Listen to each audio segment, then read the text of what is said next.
Assalamualaikum warahmatullahi wabarakatuh, sahabat IBN TV semua, kembali dalam acara DI Podcast. Tentunya bersama saya Bang Dev ya, dan kita ini akan membahas tentang isu-isu yang sedang hangat ataupun isu-isu yang terlupakan, mungkin ya pembahasan-pembahasan yang terlupakan. Lalu ini Tat, mungkin selanjutnya ya, ini sejak kapan sih kita harus paham ilmu waris? Nah, ini penting sekali. Jangan sampai kita belajar waris itu ketika akan pembagian waris. Kenapa? Mendadak ya? Iya. Kalau kita, karena selama ini sering kali gitu tuh. Ketika mau ada kasus pembagian waris, sudah mulai panas baru mau belajar. Baiknya kapan kita belajar ilmu waris? Sejak kita balik. Oke. Ya, sejak kita balik, ketika memang ada beban, kita kan diwajibkan berbagai kewajiban itu muncul ketika kita sudah balik ya. Dan kapan sih kita waktu yang tepat kita mempelajari waris itu? Di saat kita belum punya harta, di saat kita belum ada kasus waris. Kenapa?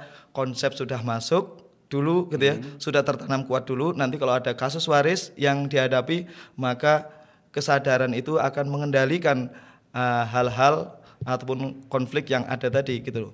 Berbeda halnya kalau kita belajar ilmu waris itu ketika ada sudah terjadi kasus waris. Biasanya apa? Kepentingan diutamakan dulu.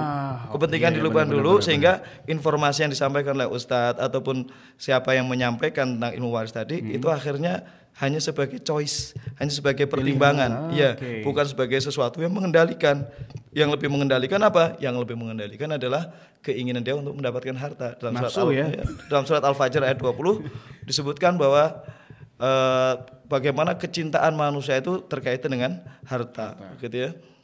Nah itu. Jadi kapan waktu yang tepat? Justru adalah ketika kita belum punya apa-apa. Belum punya apa-apa, dan juga ketika anak kita masih kecil-kecil ya, atau ketika usia-usia ya SD kelas 5, kelas 6, kelas SMP itu sudah bisa kita ajarkan. Dan alhamdulillah saya juga ngajar di sebuah sekolah tahfiz, ngajar matematik di kelas 5 ya, itu sudah, bahkan di kelas 4 itu sudah belajar tentang pecahan.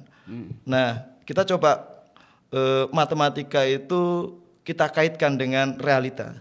Termasuk juga dalam hal ini saya sering ajarkan ke anak-anak itu bagaimana mengeterapkan pelajaran pecahan itu ke dalam ilmu waris gitu loh. Ya, sehingga mereka bisa paling tidak mengenal, oh ternyata ini itu adalah hukum Allah loh ya.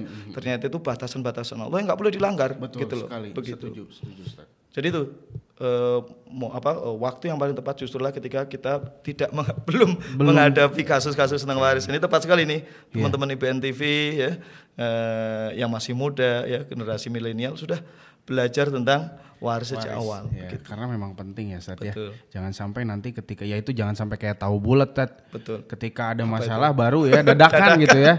Lagi panas-panasnya baru belajar. Nanti yang mendominasi ya khawatirnya hawa nafsu atau keinginan daripada kepentingan personal masing-masing lah. Betul. Jangan sampai ketika kita mengatasnamakan ayat Allah atau Al-Qur'an itu didasarkan oleh kepentingan ya Ustaz ya. Betul. Karena asasnya bukan kepentingan tapi asasnya ibadah loh teman-teman. Waris ini termasuk salah satu rukun ibadah yang kalau memang ada titipan waris itu harus diamalkan dan dijalankan sebaik mungkin ya, seperti itu. Baik Ustadz, mungkin ini pertanyaan terakhir ya dari saya. Sebelum nanti kita pertemuan selanjutnya akan ada pertanyaan-pertanyaan yang lebih tajam lagi. Ya, silakan. Yang bakal bikin penasaran teman-teman IBN TV ya.